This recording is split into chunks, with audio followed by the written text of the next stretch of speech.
오늘 우리에게 주신 하나님 말씀은 신약성경 요한복음 21장 18절에서 22절까지의 말씀입니다. 요한복음 21장 18절에서 22절까지의 말씀, 제가 받들어 봉독합니다. 내가 진실로 진실로 내게 이르노니 내가 젊어서는 스스로 띠띠고 원하는 곳으로 다녔거니와 늙어서는 내 팔을 벌리리니 남이 내게 띠띠우고 원하지 아니하는 곳으로 데려가리라. 이 말씀을 하시면 베드로가 어떠한 죽음으로 하나님께 영광을 돌릴 것을 가리키심이러라. 이 말씀을 하시고 베드로에게 이르시되 나를 따르라 하시니 베드로가 돌이켜 예수께서 사랑하시는 그 제자가 따르는 것을 보니 그는 만찬석에서 예수의 품에 의지하여 주님, 주님을 파는 자가 누구오니까 묻던 자더라. 이에 베드로가 그를 보고 예수께 여짜오되 주님, 이 사람은 어떻게 되겠사옵나이까? 예수께서 이르시되 내가 올 때까지 그를 머물게 하고자 할지라도 내게 무슨 상관이냐? 너는 나를 따르라 하시더라. 아멘. 오늘 말씀은 예수께서 베드로에게 하신 마지막 명령의 말씀입니다. 오늘 말씀은 내가 나를 사랑하느냐 세 번의 질문 다음에 등장합니다. 베드로에게 정말로 예수님을 사랑하는지, 예수님의 뜻을 받을 수 있는지 되묻는 대목입니다. 확인하는 대목인 겁니다. 오늘 말씀에 주목하는 건 이 말씀이 베드로에 대한 재신임의 선언이기도 하고 베드로의 미래에 대한 분명한 명령이기도 하기 때문입니다. 그리고 무엇보다도 오늘 이 말씀이 우리에게 중요한 건 우리들의 인생이 베드로를 많이 닮아 있기 때문입니다. 예수를 잘 믿다, 결정적 순간에 예수를 버리고 배반했던 그 베드로의 그 모습, 우리도 많이 닮아 있다는 겁니다. 그래서 오늘 예수님과의 대화가 우리에게 중요합니다. 베드로에게 주신 이 마지막 당부가 바로 오늘 우리를 향한 당부가 되기도 하기 때문입니다. 오늘 이 베드로의 이야기를 통해 우리들의 신앙을 돌아보고 새롭게 결단하며 나아가는 거룩한 시간 되길 주의 이름으로 간절히 축원합니다. 오늘 말씀을 이해하기 위해서 우리가 먼저 살펴야 되는 건 베드로의 상황입니다. 베드로는 예수님의 수제자였죠. 그 누구보다도 적극적으로 예수님을 따랐고 그 열정만큼은 예수께서 인정할 정도로, 모든 사람들에게 인정받을 정도로 베드로는 아주 훌륭한 제자였습니다. 그래서 이름도 시몬에서 베드로로 바뀌었던 거죠. 심지어 예수께서는 베드로가 모든 교회의 주춧돌이 될 것이라는 칭찬까지 했었을 정도로 베드로는 예수님께 신임받고 사랑받던 제자였습니다. 근데 그런 그가 예수께서 대제사장과 그 무리들에 의해 체포되자 어찌할 줄 몰라 하다가 자신의 정체가 발각되니까 그 자리에서 3번씩이나 예수를 부인하고 저주까지 했습니다. 그러다 때마침 울린 새벽닭 울음소리에 자신의 잘못을 깨닫고 베드로는 통곡했다, 성경은 증가합니다. 잘 나가다 결정적 순간에 예수를 부인했던 거죠. 예수를 향해 자신은 절대로 배반하지 않겠노라 공언했던 그 과거를 생각하니 베드로가 통곡할 수밖에 없었던 겁니다. 예수님의 죽음을 목격한 후론 자신의 고향 갈릴리로 돌아가 다시 옛 제자들과 함께 모여 물고기 잡았음을 성경은 보여줍니다. 베드로뿐만 아니라 예수의 죽음 이후 많은 제자들이 다시 그들의 자리로 돌아갔음을 성경은 보여주는 거죠. 예수님의 죽음 이후 갈 길 몰라 방황하며 좌절과 절망의 시간을 보냈던 것이 제자들의 모습이고 베드로의 모습이었습니다. 그러던 중에 부활하신 예수께서 제자들을 직접 찾으셨고 밤이 새도록 의미 없는 그물질을 하던 그들에게 그물이 찢어질 정도의 큰 결실을 주심으로 그들의 공허함을 채워주고 새로운 가능성을 열어주셨습니다.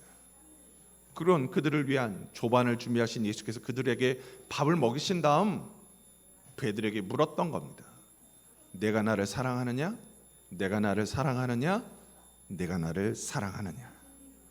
예수님의 발목된 질문에 베드로가 몸둘 바 몰라 했던 것 사실입니다.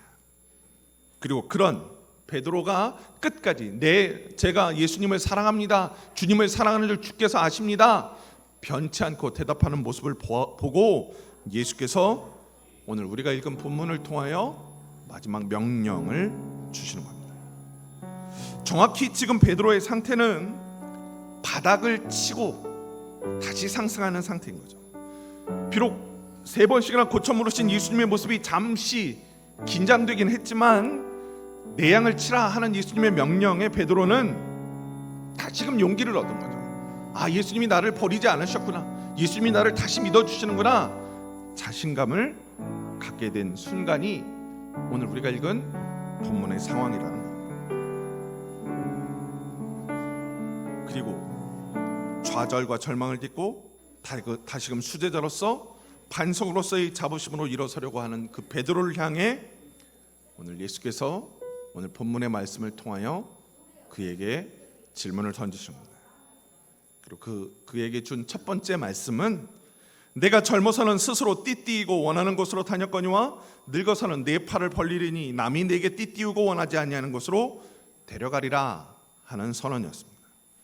지금까지는 베드로의 의지대로 그가 하고 싶은 대로 그의 욕심대로 살아온 인생이었지만 이제부터는 예수께서 원하시는 곳, 하나님이 명령하시는 곳으로 나아가 주의 일을 하게 될 것이라는 명령인 거죠. 우리가 주목할 첫 번째 포인트, 내가 원하는 곳에서 원하지 않는 곳으로 그 목적지가 달라졌다는 겁니다. 베드로가 피하고 싶었던, 베드로가 두려워했던 곳으로 예수께서 나아가라 명령하고 있는 것입니다. 사실은 이는 지난 예수님의 죽음과 부활의 과정에서 보여준 베드로의 태도와 연관이 있습니다. 예수님이 잡히시고 십자가에 달리셨던 위기의 때, 가장 결정적일 때 베드로는 부인하고 도망쳤었기 때문에 거룩한 주의 길을 나아가겠다는 결단보다는 나부터 살고 보자 하는 욕심이 베드로에게 자리 잡고 있었던 거죠. 오늘 예수님은 바로 그 지점에서 제 목숨을 구원 얻으면 잃을 것이요 누구든지 나를 위하여 제 목숨을 잃으면 찾으리라 베드로에게 다시 말씀하고 있는 거예요. 이제 네 목숨을 걸고 내 뜻대로 행하라 명령하는 거죠. 자기 목숨을 구하고자 예수를 버린 행동은 멸망의 길이니 다시는 그 멸망의 길을 걷지 말고 영원한 생명의 길, 그리스도 구원의 길로 나아가라 명령하고 있는 겁니다. 하나님을 위하여, 그리스도를 위하여 사는 것이 언뜻 보기엔 손해보는 것 같지만 그것이 진짜 생명이고 그것이 진짜 해결의 열쇠라는 점을 오늘 말씀을 통해 예수님 보여주시는 거죠. 오늘 주의 전에 나와 예배드리는 우리 대동교회 모든 성도들도 오늘 주신 이 말씀 기억하고 먼저 그 나라와 그 일을 위하여, 먼저 하나님의 영광을 위하여 내 목숨 바치고 헌신하는 거룩한 주의 자녀들 되길 주의 이름으로 축원합니다.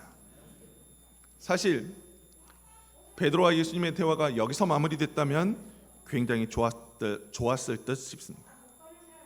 왜냐하면 베드로가 그나마 예수님께 명령을 받고 이제 새로운 사명감을 갖고 출발할 수 있었을 거예요. 근데 베드로가 그 안에서 끌어나오는 욕심을 주체하지 못합니다. 그리고 예수님께 질문을 덧붙입니다. 예수님이 가라 명하신 곳으로 나가라는 명령을 대하는 베드로의 속마음이 드러나고 있는 거죠. 그리고 그런 베드로의 마음은 소위 예수께서 사랑하시는 제자를 향하고 있음을 오늘 성경은 보여줍니다. 그런 베드로의 관심이 21절에 등장하는데 이렇게 써 있습니다. 주님, 이 사람은 어떻게 되겠사옵나이까? 사실 요한복음에 등장하는 이 사랑하는 제자는 수많은 학자들의 의견이 참 분분합니다. 어떤 사람은 사도 요한이라고 하고, 어떤 사람은 제3의 인물이라고 하고, 어떤 사람은 제자들 중 한 사람일 것이다 말하기도 합니다. 근데 이게 중요한 건 아니고요. 중요한 건 베드로가 그에게 관심을 뒀다는 겁니다. 예수님의 말씀을 듣고 예수님 말씀에만 충성하고 내가 그 말씀 잘 지켜야지 결단한 게 아니라 그 시선이 예수님의 말씀을 듣다가 예수님 곁에서 늘 머물던 소위 사랑하는 제자에게 시선이 옮겨갔다는 겁니다. 그리고 그의 처분에 대해 예수님께 묻는 거죠. 이 사람은 어떻게 되겠습니까?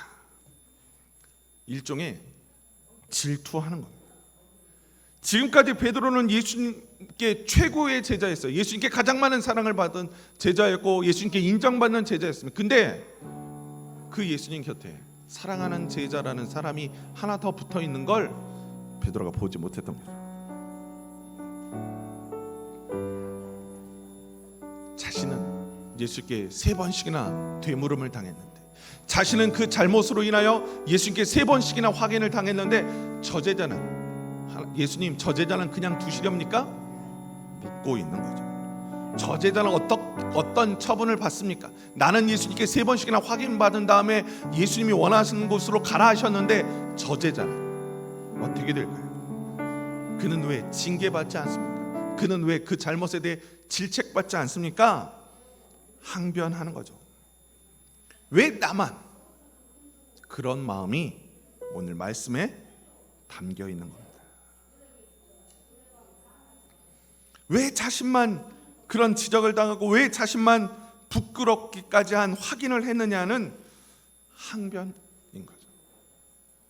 베드로가 예수님 앞에 3번씩이나 나는 예수님을 사랑합니다, 진짜 예수님을 사랑합니다 의지를 보였지만 그가 완벽하게 변하지 못했음을 오늘 말씀은 보여줍니다.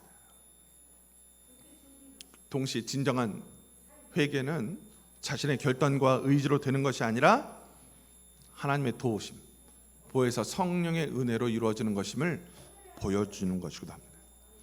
가만히 베드로의 일생을 살펴보면요, 베드로가 진짜 하나님의 종으로서 위대한 사도로서 거듭난 시점은 바로 지금 예수님과 만난 이 시점이 아니라 마가의 다락방에서 예수님의 명령을 받고 예수님의 말씀을 붙들고 하나님 앞에 기도할 때 보혜사 성령을 받았을 때였다. 성령의 임재를 체험한 다음에서야 비로소 베드로가 완전한 다른 사람으로 변화되었고 완전한 하나님의 자녀로서 완전한 예수 그리스도의 제자로서 거듭났음을 성경은 보여줍니다. 성령 받은 베드로가 나아가 수많은 사람들 앞에 하나님의 말씀을 증거했고 그 말씀을 들은 수많은 생명들이 하나님 앞에 회개하고 돌아왔기 때문입니다. 그리고 그 장면을 목격한 예루살렘의 경건한 유대인들은 그들을 보고 놀라 신기하게 여겼다 성경은 증거합니다.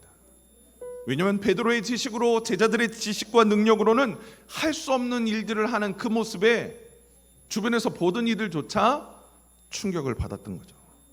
그 성령의 임재는 베드로라고 하는 인간의 한계를 뛰어넘어 위대한 사도 베드로로 만드는 거룩한 발화점이 되었던 거죠. 이는 뒤집어 진정한 회개, 완전한 회개의 완성은 보혜사 성령의 도우심을 통하여 이루어진다는 점을 보여주고 있는 것이기도 합니다.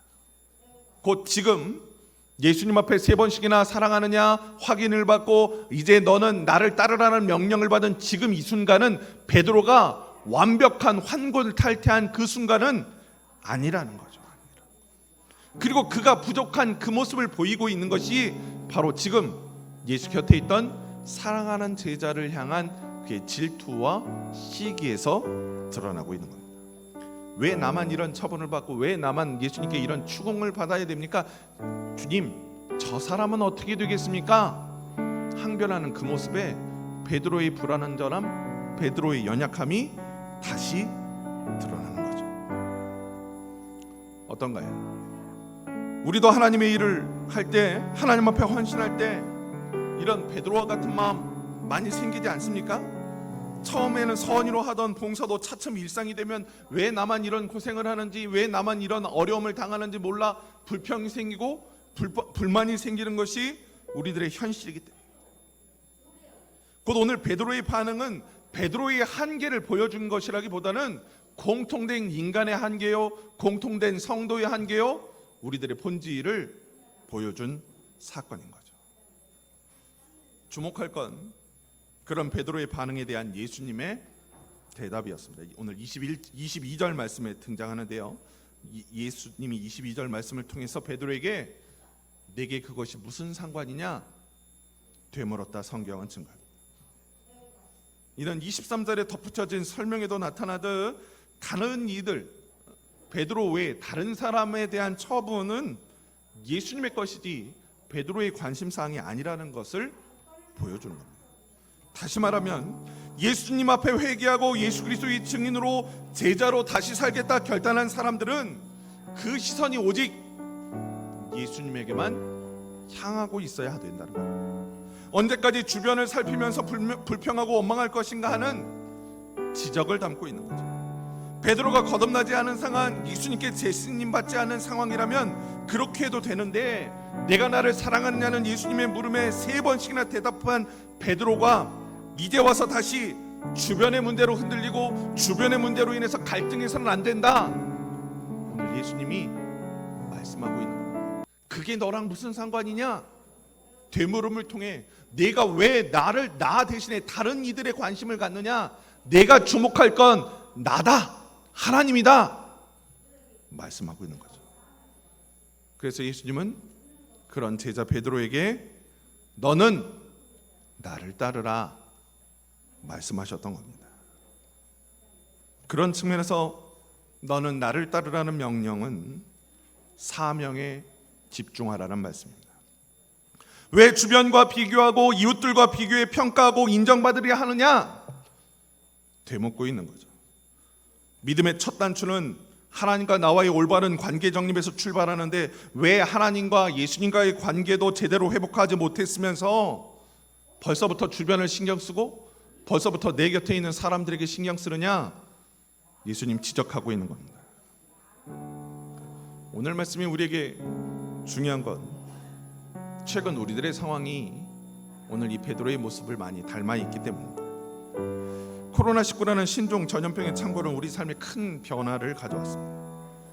그 가운데 수많은 지탄과 원망을 받았던 대상 중 하나가 바로 교회였죠. 교회. 마치 교회가 집단 감염의 온상인 양 사람들에게 인식되어 온 것이 지금까지의 사실입니다. 근데 성도된 우리들 입장에서, 교회 하나님을 섬기는 목회자된 제 입장에서 가만히 생각해 보면 사실 교회 안에서 발생한 집단 감염 그렇게 많지 않았습니다. 왜냐하면 초기 집단 감염의 중심은 교회가 아니라 신천지라고 하는 이단과 사이비 집단에서 벌어진 것이기 때문입니다. 적어도 하나님을 믿는 백성들, 목회자들, 성도들의 시각은 그런 시각이었습니다. 근데 문제는 믿음이 없는 사람들, 세상은 교회와 신천지를 구별하지 않았다는 거죠. 같은 존재로 바라봤다.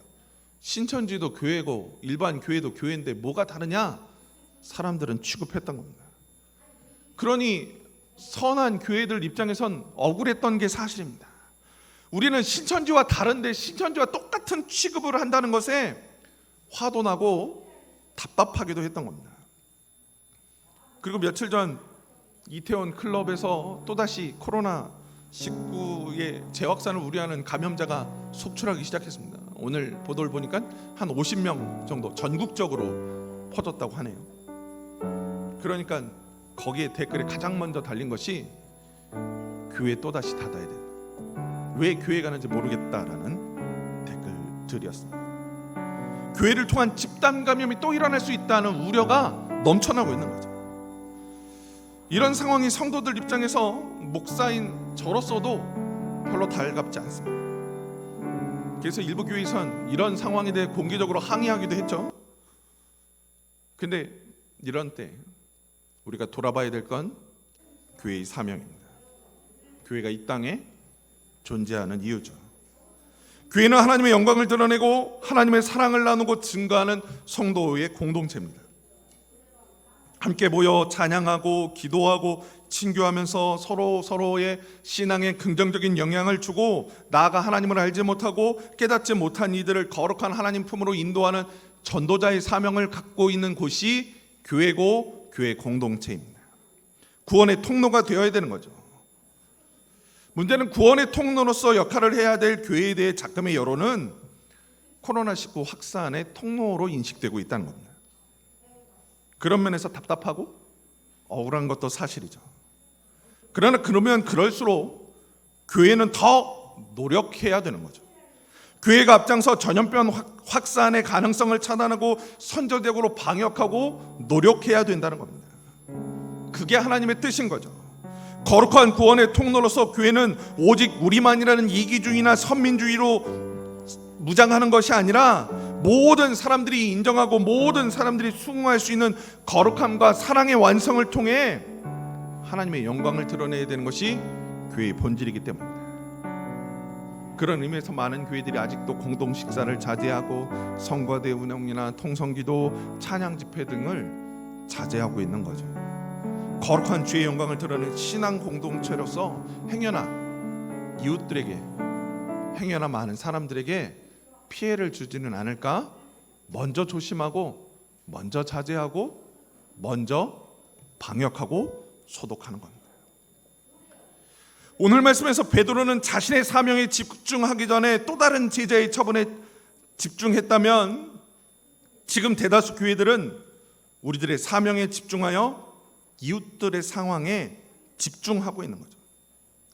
베드로의 모습이 경쟁심과 이기심의 발로였다면, 오늘날 한국 교회가 코로나19 와중에 보여주는 집합 예배의 멈춤이나 선제적 방역 활동은 이웃들을 향한 사랑과 배려의 모습인 겁니다.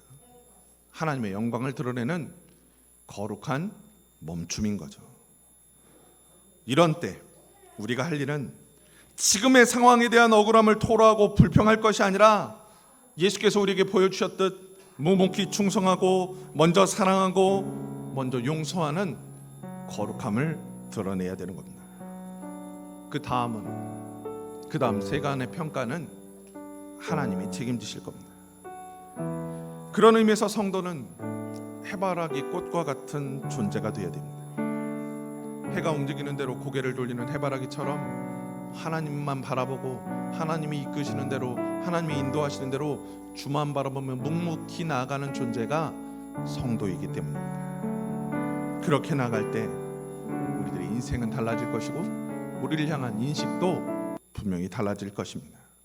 우리가 할 일은 신천지에 대해 심판하고, 우리가 할 일은 잘못된 사회 시각에 대해 정정하고 그들에게 항의할 것이 아니라, 먼저 하나님의 말씀으로 무장하고 먼저 그 사랑을 베풀고 먼저 코로나19 방역의 모범을 보이는 모습이 되어야 된다는 겁니다. 그럴 때 우리를 향한 평가도 생각도 시각도 분명히 달라지리라 믿습니다. 오늘은 교회가 정한 어버이 주일입니다. 부모님의 사랑에 대해 말하기 부족할 정도로 부모님의 은혜 너무나 크고 너무나 넓습니다. 그리고 그 부모님의 사랑과 은혜 어찌 다 갚아야 할지 모르는 것이 현실이죠. 그런데 때때로 그 부모님들을 대하다 보면 그 마음을 헤아리기 어려울 때도 있는 것도 사실입니다. 그래서 때로는 답답하기도 하고요. 그래서 때로는 불평하고 원망할 때도 있습니다. 그러나 성경은 그런 우리에게 내 부모를 공경하라 가르칩니다. 성경은 먼저 효를 다하고 먼저 섬기라 명령하고 있는 거죠. 자녀로서 부모님의 마음을 먼저 헤아리고 본분을 다하라는 겁니다.